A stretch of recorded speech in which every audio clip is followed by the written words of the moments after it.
News network Jio Pakistan کی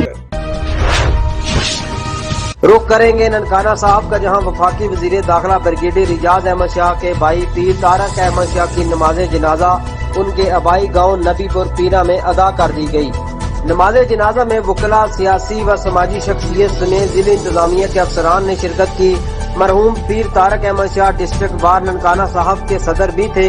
وزیر اعلیٰ پنجاب سردار عثمان بزدار سمیت صوبائی و وفاقی وزراء کا پیر اعجاز احمد شاہ اور سوگوار خاندان سے دلی ہمدردی اور اظہار تعزیت۔